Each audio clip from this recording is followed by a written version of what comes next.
Capston one finger తో touch చేస్తే revolution మొదలైనట్టే. Hello and welcome to 5@5. Telangana రాజకీయాల్లో జనసేన దూకుడు కనిపిస్తోంది. ఖమ్మంలో జనసేన కీలక నేతల సమావేశం జరిగింది. ఖమ్మం గ్రాడ్యుయేట్ ఎమ్మెల్సీ ఎన్నికల్లో జనసేన అభ్యర్థిగా జడాల శ్రీనివాస్ను నిలబెడుతున్నారు. మరో ఎమ్మెల్సీ అభ్యర్థి ఎంపిక కోసం కసరత్తు జరుగుతోంది. సెప్టెంబర్ 7న ఖమ్మంలో జనసేన శంఖారావం ఉంటుందంటున్నారు. ఖమ్మం లోకల్ బాడీ ఎన్నికల్లో బలంగా పోరాడతామంటున్నారు జనసేన నేతలు. తెలంగాణలోనూ జనసేన రాజకీయం చేస్తుంది అని ఇప్పటికే అధినేత పవన్ కళ్యాణ్ చాన్నాళ్ల క్రితమే ప్రకటించారు. దానికి కొనసాగింపుగా ఇక్కడి నేతలు దూసుకెళ్తున్నట్టు కనిపిస్తోంది. అందుకు వేదికగా ఖమ్మం గ్రాడ్యుయేట్ ఎన్నికలను ఎంచుకున్నట్టుగా తెలుస్తోంది.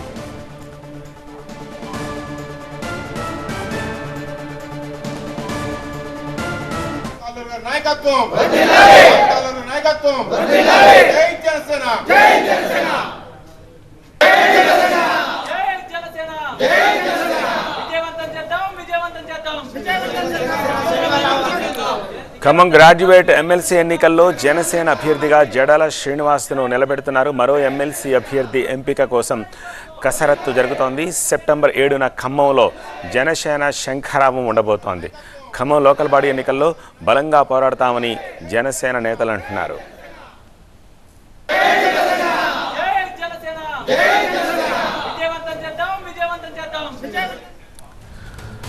మరింత సమాచారం మా స్పెషల్ కరెస్పాండెంట్ అశోక్ అందిస్తారు. తెలంగాణ రాజకీయాల్లో తనకంటూ ఒక స్థానాన్ని నిలుపుకోవాలని చూస్తున్నటువంటి జనసేన పార్టీ ఒక అడుగు ముందుకేసిందని చెప్పాలి. చాలా రోజుల నుంచి రాజకీయంగా ఎదగాలని చూస్తున్నటువంటి జనసేన పార్టీ రానున్నటువంటి ఎమ్మెల్సీ ఎన్నికలకు సంబంధించిన దానిపైన పూర్తి కసరత్తు మొదలుపెట్టింది. దీనికి సంబంధించి అన్ని పార్టీల కంటే ముందుగానే ఒక అభ్యర్థిని ముందుకు తీసుకొచ్చిన పరిస్థితి మనకు కనిపిస్తుంది. గడాల శ్రీనివాసరావు తెలంగాణ ప్రభుత్వంలో ఆరోగ్య శాఖలో కీలకమైన బాధ్యతలు వహించినటువంటి గడాల శ్రీనివాసరావు అభ్యర్థిత్వాన్ని ఆయనని పోటీలో దింపాలని చెప్పి జనసేన చూస్తున్నట్టుగా తెలుస్తుంది. దీనికి సంబంధించినటువంటి చర్చలు ఇప్పటికే ముగిశాయి.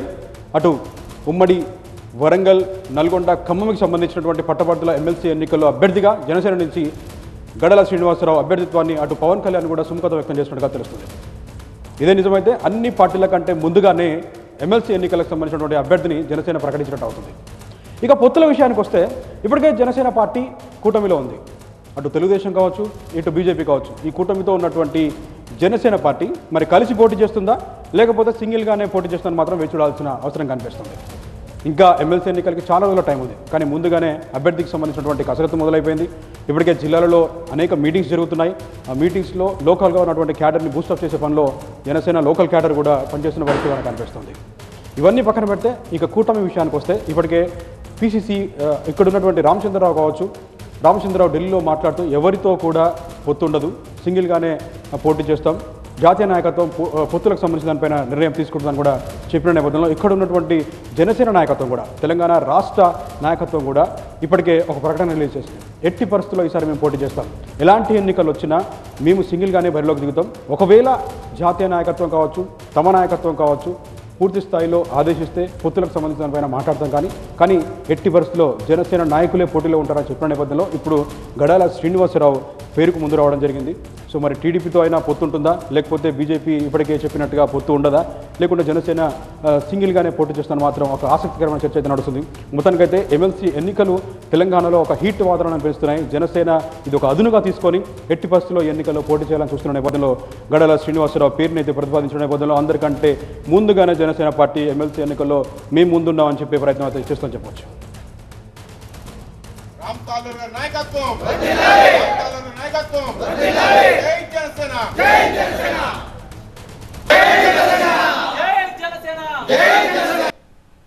రేపు సెప్టెంబర్ 13వ తారీఖున జనసేన శంఖారావం అనే కార్యక్రమం తెలంగాణలో ఖమ్మం డిస్టిక్ లో స్టార్ట్ కాబోతుంది. ఈ రోజు ఇంకొక ముఖ్యమైన డెసిషన్ మేము తీసుకుంది ఏంటంటే రేపు రాబోయే గ్రాడ్యుయేట్ ఎలక్షన్స్ లో, ఎమ్మెల్సీ గ్రాడ్యుయేట్ ఎలక్షన్స్ లో మన ఇక్కడ 3 జిల్లాల నుంచి మన శ్రీనివాస్ గారిని మేము ఎమ్మెల్సీ గ్రాడ్యుయేట్ క్యాండిడేట్ కూడా ఆయన అప్రూవల్ ఇచ్చారు.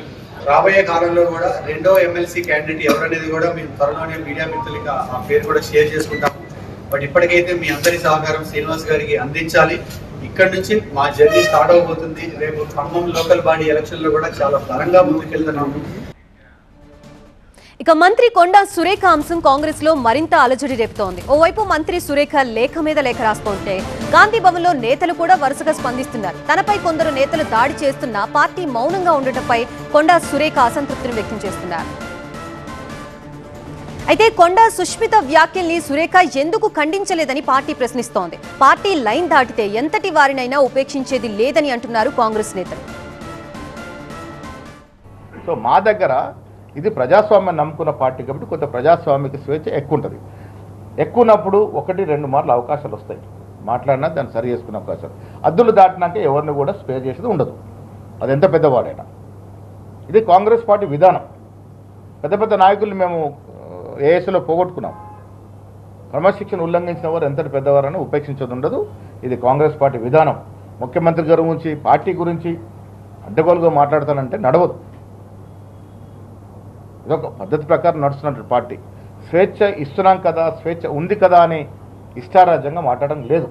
మీ బాధని, మీకున్నటువంటి ఇబ్బందుల్ని వ్యక్తపరచుకున్నటువంటి ఫోరం ఉన్నప్పటికీ బహాటంగా బయటకు వచ్చి మాట్లాడతామంటే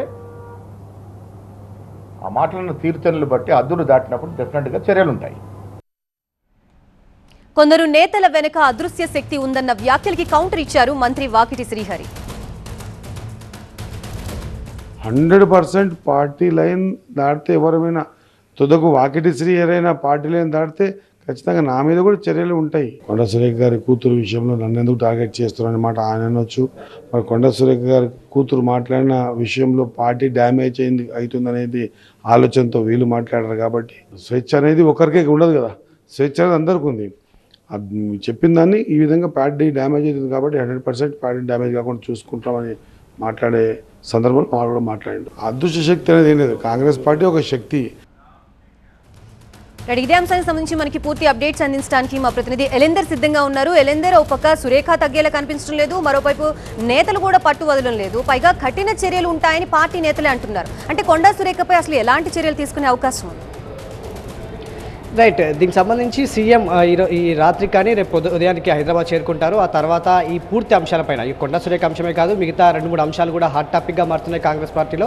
ఈ అంశాలన్నిటిపైన కూడా ఒక క్లారిటీ వచ్చే అవకాశం అయితే కనిపిస్తుంది. దీనికి సంబంధించి ఇప్పటికే క్రమశిక్షణ కమిటీ భేటీ అయింది. ఆ భేటీలో ఇరు వర్గాలకు సంబంధించినటువంటి వివరణలు కూడా విన్నారు. ఒక కొండా సురేఖ అంశమే కాదు చిన్నారెడ్డి అంశం కూడా ఇక్కడ చర్చకు వచ్చింది. ముఖ్యంగా కొండా సురేఖ అంశం ఇప్పుడు మంత్రి పదవిలో ఉంది.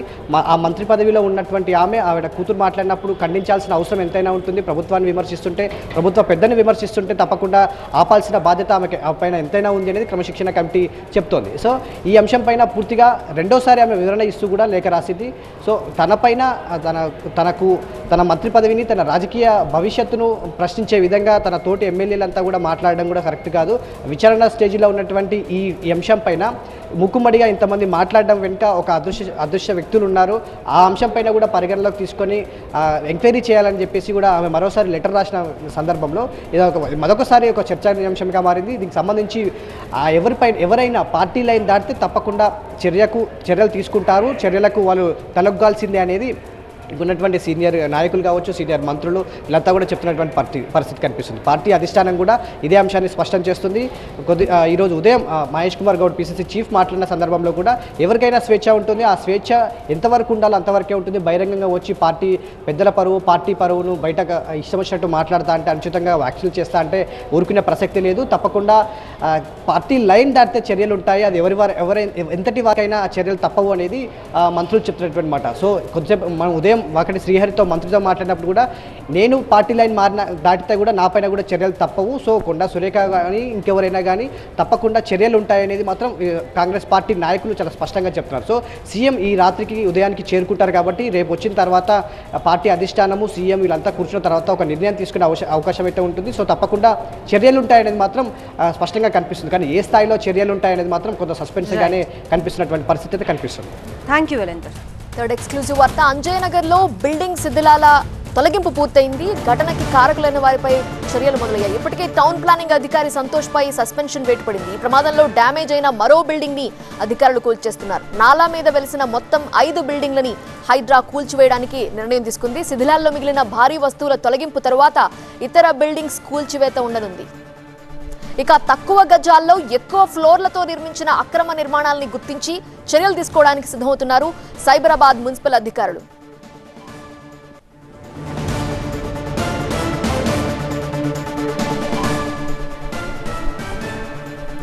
అంజయనగర్ బిల్డింగ్ కూలిన ఘటనపై ముమ్మరంగా దర్యాప్తు కొనసాగుతోంది. రాయదుర్గం పోలీసుల అదుపులో బిల్డింగ్ ఓనర్ సాజిద్ ఉన్నాడు. ఇప్పటికే కూలిన ప్రాంతంలో మరొక 10 అక్రమ నిర్మాణాలను గుర్తించారు. సాజిద్ ఇచ్చే సమాచారంతో మరికొందరు అరెస్ట్ అయ్యే అవకాశం ఉంది. అంజయనగర్లోనే మరో 3 బిల్డింగ్లను నిర్మించాడు సాజిద్. కురేషి మంజిల్ బిల్డింగ్ కూడా సాజిద్ కి చెందిందే అని హైడ్రా అంటోంది. టౌన్ ప్లానింగ్ అధికారుల నిర్లక్ష్యం కారణంగా 2 చనిపోయారు.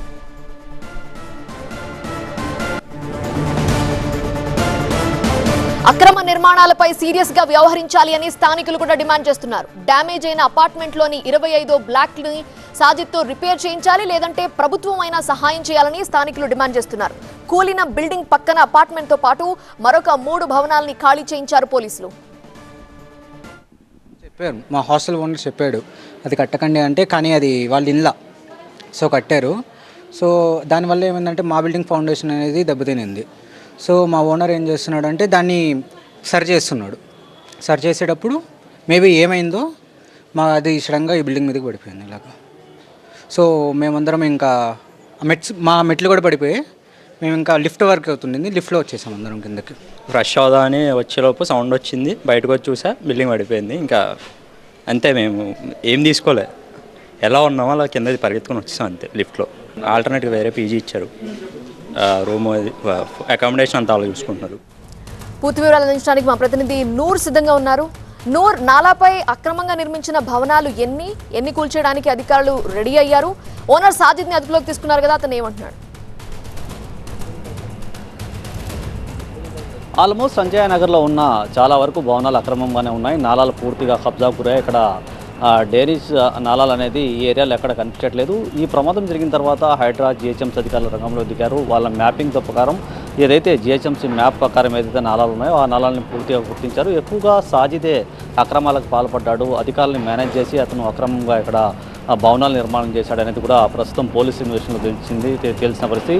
పోలీస్ అధికారులు కూడా అంటే ఏ అధికారులను మేనేజ్ చేశావు, ఇక్కడ నాలాల్ని కబ్జా చేయడానికి స్థానికులు కూడా అనేక మంది ఫిర్యాదులు చేశారు కదా, నువ్వు ఏ విధంగా భవనాల్ని కట్టుకుంటూ ముందుకెళ్ళావు అనే కోణంలో కూడా అధికారులు అయితే అతన్ని ప్రశ్నిస్తున్న పరిస్థితి ప్రస్తుతం మనం చూడొచ్చు. ఎక్కడైతే ఈ అంజయ్య నగర్లో ఉన్నారో ఇక్కడ ఆల్మోస్ట్ ఈ చుట్టుపక్కల ఉన్న భవనాలు కూడా ఒక్కొక్కటిగా అధికారులు కూల్చివేయడానికి రంగం సిద్ధం చేశారు. నేను టాప్ మోడల్ నుంచి చూపించే ప్రయత్నం చేస్తాను.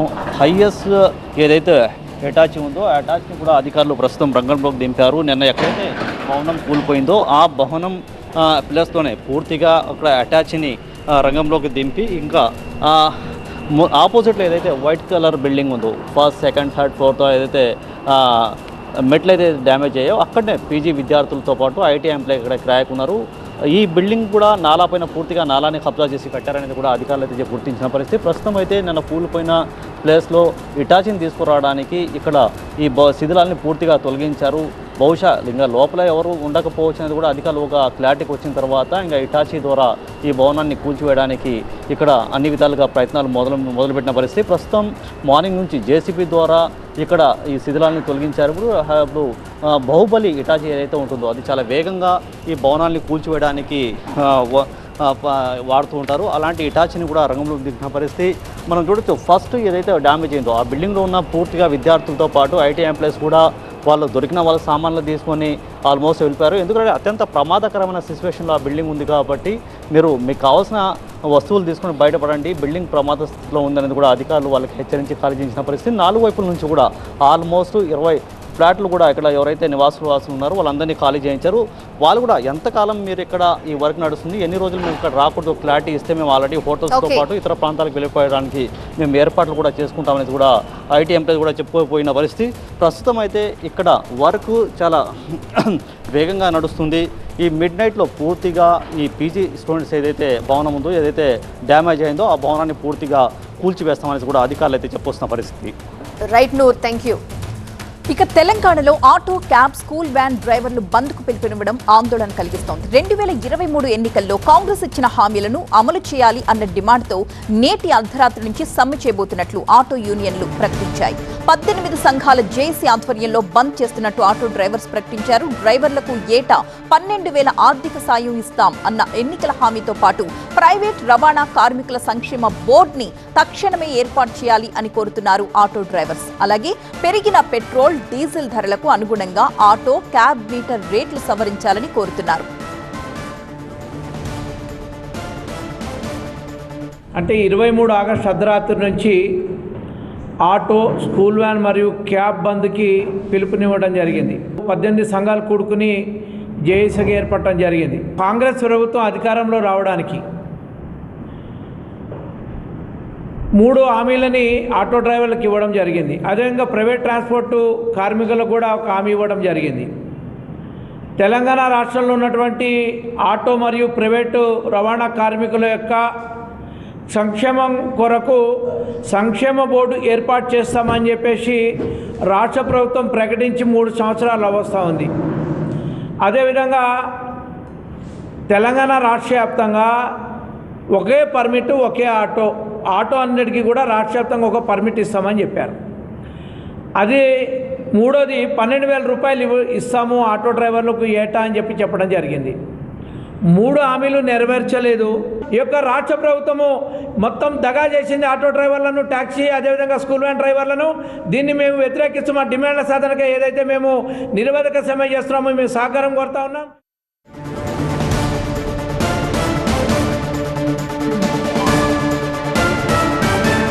ఆటో కార్మికులు సమ్మె విరమించాలి అని కోరుతున్నారు మంత్రి పొన్నం ప్రభాకర్. ఆటో కార్మికుల సమస్యలు పరిష్కరించడానికి ప్రభుత్వం సిద్ధంగా ఉందన్నారు. సంక్షేమ బోర్డును ఏర్పాటు చేయడంతో పాటు ఆటో ఛార్జీల పెంపుపై ప్రత్యేక కమిటీ వేస్తామన్నారు మంత్రి పొన్నం. ఒక కమిటీ వేస్తాం, తొందరలోనే ఆ కమిటీ వేసి ఆ యొక్క 2012 తర్వాత పెరగనటువంటి ఛార్జీలను పెంచుతాం. ఎంత అనేటువంటిది మనం సమిష్టిగా నిర్ణయం చేద్దామనే మాట మనం చేస్తాం. సంక్షేమ బోర్డు అడుగుతా ఉన్నారు. లేబర్ సంక్షేమ బోర్డు కావాలంటే కార్మికుల పక్షాన సెస్ వసూలు కావాల్సి వస్తుంది. దానికి కూడా నేను అన్ని సంఘాలను కోరిన సంక్షేమ బోర్డు వేయడానికి కూడా కేబినెట్ అనుమతి ఇచ్చింది. దానికి సంబంధించిన విధి విధానాలు చేసుకోవడమే. కాబట్టి ఆ సంక్షేమ బోర్డు కూడా వేస్తామనేటువంటి మాట నేను ఈ సందర్భంగా కోరుతాను. ఇది కాక హైదరాబాద్ లో ఎక్కడ కూడా డీజిల్, పెట్రోల్, గ్యాస్ ఆటోలు ఉండొద్దని, ఈవీకి కన్వర్ట్ చేసుకోవడానికి వాళ్ళ దగ్గర ఆర్థిక స్తోమత ఉండదని 1,50,000 రూపాయలు ఇస్తున్నాం. కాబట్టి దయచేసి ఎక్కడైనా సరే ఆటో కార్మికుల సంక్షేమానికి ప్రభుత్వం కట్టుబడింది. మేము ఎన్నికల్లో చెప్పిన వాగ్దానం ప్రకారంగా మీరు 12,000 రూపాయలకు సంబంధించి గ్రామీణ ప్రాంతాల వాళ్ళకు కూడా ఏ విధంగా చేయగలుగుతాం. ఆర్థిక ఇబ్బంది ఉన్నది. మీ అందరూ కూడా గ్రామీణ ప్రాంతాల్లో రవాణా సరఫరాకు సంబంధించి కష్టపడేటువంటి వాళ్ళు, మీ జీవితాల్లో కూడా న్యాయం జరిగే విధంగా ప్రభుత్వం ఆలోచన చేస్తూ ఉంది.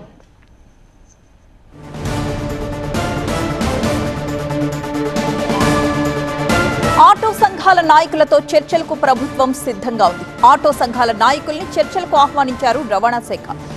సాయంత్రం 6 గంటలకు ఖైరతాబాద్ లో మీటింగ్ ఉండబోతోంది. ఆటో సంఘాల నాయకులతో రవాణా శాఖ కమిషనర్ ఇలాం బర్తి మాట్లాడబోతున్నారు.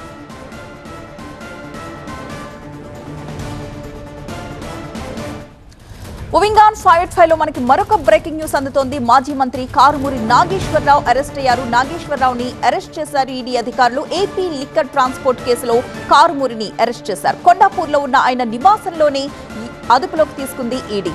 బషీర్బాగ్ లోకి ఈడీ ఆఫీస్ కు తీసుకువెళ్తూ ఉన్నారు పోలీసులు.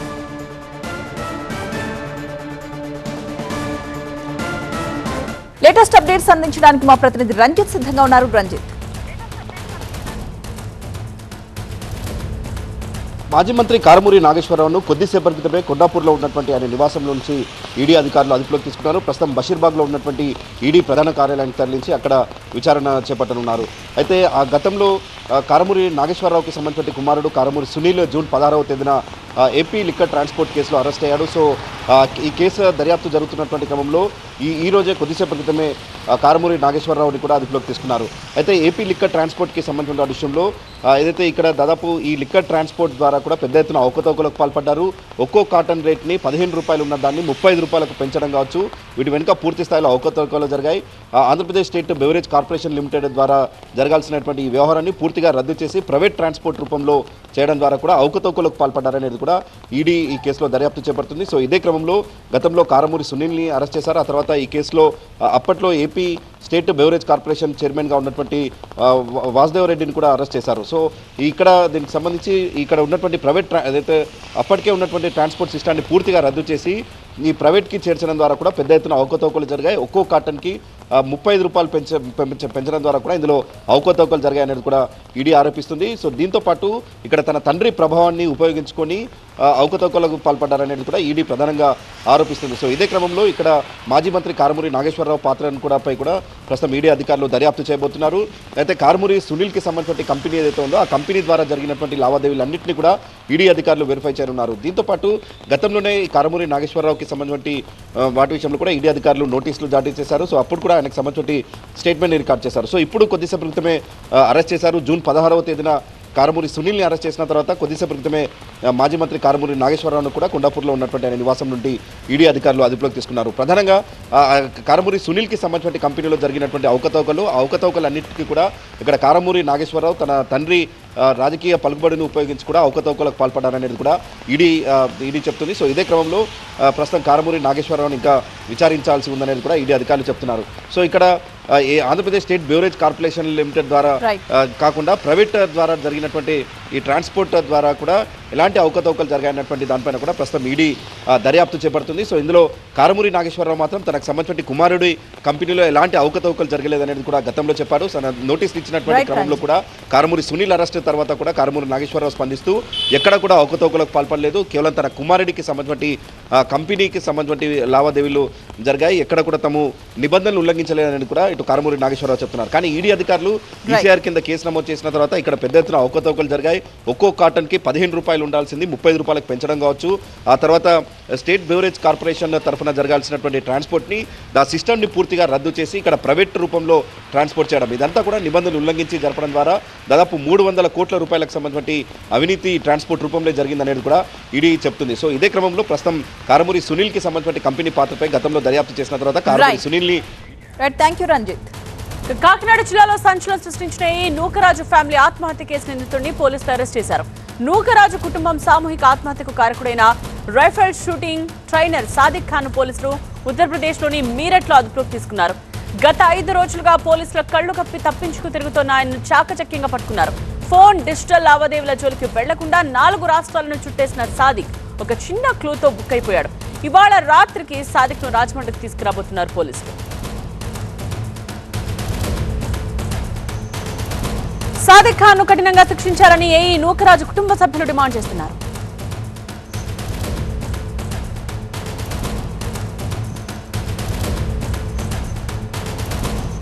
సాదిక్ ఖాన్ ను ఎలా పట్టుకున్నారు, ఎప్పట్లోగా రాజమహేంద్రవరానికి చేరుకుంటారు, ఈ కేసులో తదుపరి విచారణ ఎలా ఉండబోతోందో మా ప్రతినిధి సత్య అందిస్తారు. సత్య, ఏదైతే రాష్ట్ర వ్యాప్తంగా సంచలనం సృష్టించినటువంటి పిఠాపురం పంచాయతీరాజ్ శాఖ ఏఈ నూకరాజు కుటుంబ సభ్యుల ఆత్మహత్య కేసుకు సంబంధించి కీలక నిందితుడు షేక్ షాదిక్ ఖాన్ను పోలీసులు అరెస్ట్ చేశారు. ఈ అర్ధరాత్రి కాకినాడ తీసుకొచ్చేటువంటి అవకాశం కూడా కనిపిస్తుంది. స్థానికంగా ఉన్నటువంటి ఢిల్లీలో మిరాట్లో అతను అదుపులోకి తీసుకున్నారు. మొత్తం దాదాపుగా 4 రాష్ట్రాల్లో 5 రోజులు మకాం వేశాడు. అందులో భాగంగా కర్ణాటక, సోలాపూర్తో పాటు ముంబై తిరిగి ఢిల్లీ చేరుకున్నటువంటి సాదిక్ ఖాన్ని పోలీసులు అదుపులోకి తీసుకున్నటువంటి పరిస్థితి. అయితే ఏఈ నూకరాజు కుటుంబం మొత్తం కూడా ఆత్మహత్య చేసుకున్న ఘటనకు సంబంధించినటువంటి సాదిక్ ఖాన్ను అంత హింసించాడంటూ కూడా కుటుంబ సభ్యులు టీవీ9తో కూడా మాట్లాడారు. సాదిక్ ఖాన్ని ఖచ్చితంగా ఉరిశిక్ష వేయాలి, అలాంటి వ్యక్తి సమాజంలో తిరగడానికి వీల్లేదు. ఎందుకంటే సౌజన్య ఎంతో చాకచక్యంగా ఉండే అమ్మాయిని, అలాంటి అమ్మాయిని ట్రాప్ చేసి ఈ రకంగా కుటుంబ సభ్యులను మొత్తం కూడా ఆత్మహత్య చేసుకున్న విధంగా ప్రేరేపించినటువంటి సాదిక్ ఖాన్ని ఖచ్చితంగా కఠినంగా శిక్షించాలని, అలాంటి వ్యక్తికి ఉరిశిక్ష కఠినమైన శిక్ష అంటూ కూడా కుటుంబ సభ్యులు టీవీ9తో కూడా మొరపెట్టుకున్నటువంటి పరిస్థితి. అయితే మొత్తం 5 రోజుల పాటు మొత్తం 10 బృందాలుగా విడిపోయి 40 మందికి పైగా పోలీసులు మొత్తం రాష్ట్ర వ్యాప్తంగాతో పాటు ఢిల్లీ, మహారాష్ట్ర, కర్ణాటక, హైదరాబాదు అనేక ప్రాంతాల్లో గాలించారు. చివరికి ఢిల్లీ మిరాట్లో అతని ఆధీనంలో తీసుకుని అక్కడ ఉన్నటువంటి లాయర్తో అక్కడ ప్రవేశపెట్టిన తర్వాత కాకినాడ తీసుకున్నటువంటి పరిస్థితి. అయితే సాదిక్ ఖాన్ను తీసుకొస్తే కాకినాడ తీసుకొస్తారా, లేదంటే సామర్లకోట దిగుతారంటున్నారు, లేదంటే కనుక విజయవాడ కానీ రాజమండ్రి కానీ, అంటే ఎక్కడ దించుతారు, ఎక్కడ తీసుకెళ్తారనేది మాత్రం అనుమానం వ్యక్తమవుతుంది. ప్రస్తుతం అయితే మాత్రం సాదిక్ ఖాన్ని అంటే చాలా పకడ్బందీగా పట్టుకున్నటువంటి పోలీసుల్ని ముప్పతిప్పులో పెట్టాడు. ఎందుకంటే 5 రోజుల పాటు ఒక పక్క రాజమండ్రి పోలీసులు, ఎస్డీఆర్ఎఫ్, ధవళేశ్వరం, రాజమండ్రి పోలీసులు కలిపి 5 మృతదేహాలను పట్టుకోవడానికి చాలా ఇబ్బందులు పడిన నేపథ్యంలో గోదావరిలో గాలించి మొత్తం కూడా కుటుంబ సభ్యులకి మొత్తం 3 మృతదేహాలు, అటు నూకరాజుతో పాటు కూతురు సౌజన్య, అలాగే తల్లి సౌజన్య తల్లి మీనా మృతదేహాన్ని కూడా కుటుంబ సభ్యులకు అప్పగించారు. పోస్ట్ మార్టం పూర్తయిన తర్వాత వాళ్ళు తీసుకెళ్లినటువంటి పరిస్థితి. అయితే ఎవరైతే నిందితుడు షేక్ షాదిక్ ఖాన్ ఉన్నాడో సాదిక్ ఖాన్ మీద ఖచ్చితంగా కఠిన చర్యలు తీసుకోవాలనే డిమాండ్ మాత్రం వినిపిస్తుంది. ఈ అర్ధరాత్రికి కాకినాడ పోలీసులు సాదిక్ ఖాన్ని అదుపులో తీసుకుని విచారించబోతున్నారు. తదుపరిగా కుటుంబ సభ్యులు కానవచ్చు, అటు ఎవరైతే జూలై 2వ తారీఖున చనిపోయినటువంటి సౌజన్య భర్త రావులపాలెనికి చెందినటువంటి జగదీశ్వర్ రెడ్డి ఎవరైతే స్నేహితులు ఉన్నారో వాళ్ళు కూడా ఈ సాదిక్ ఖాన్ మీదే ఎక్కువగా ఫిర్యాదులు అయినట్టుగా తెలుస్తుంది. ఇప్పటికే జగదీశ్వర్ రెడ్డి తండ్రి భాస్కర్ రెడ్డి కూడా ఈ మరణ వాంగ్మూలాల మీద ఎవరైతే సూసైడ్ లెటర్లు రాశారో ఆ లెటర్ల మీద కూడా ఖచ్చితంగా చర్యలు తీసుకోవాలంటూ కూడా ఇప్పటికే సర్పవరం పోలీసులు కేసు నమోదు చేశారు. ఇటు రాజమండ్రి పోలీసులు కేసు నమోదు చేశారు. సాదిక్ ఖాన్ వచ్చిన తర్వాత ఈ కుటుంబం ఆత్మహత్యకు సంబంధించి సాదిక్ ఖాన్ వ్యవహార శైలి మీద కూడా ఫోకస్ పెట్టబోతున్నారు. స్నేహితులు అలాగే తల్లిదండ్రులు ఇప్పటికే విచారించారు. పలుమార్లు తల్లిదండ్రులు సాదిక్ ఖాన్ హెచ్చరించినా వాళ్ళ కుటుంబం జోలికి వెళ్ళొద్దంటూ కూడా వినిపించుకోకుండా వెళ్ళడము, ఇప్పుడు బ్లాక్మెయిల్ చేసి వాళ్ళ ఆస్తిని అంతా కూడా తీసుకోవడము, నువ్వు నా వశం అవ్వాలి లేదంటే మా ఇస్లామిక్లోకి మారాలన్న కోణంలో అతను ప్రేరేపించినట్లుగా అయితే మాత్రం తెలుస్తుంది. దీని మీద రేపు హిందూ సంఘాలు కూడా రోడ్డెక్కి సాదిక్ ఖాన్ మీద కఠిన చర్యలు తీసుకోవాలంటూ కూడా డిమాండ్ చేయబోతున్నాయి. రైట్ సత్య, ఇది 5/5.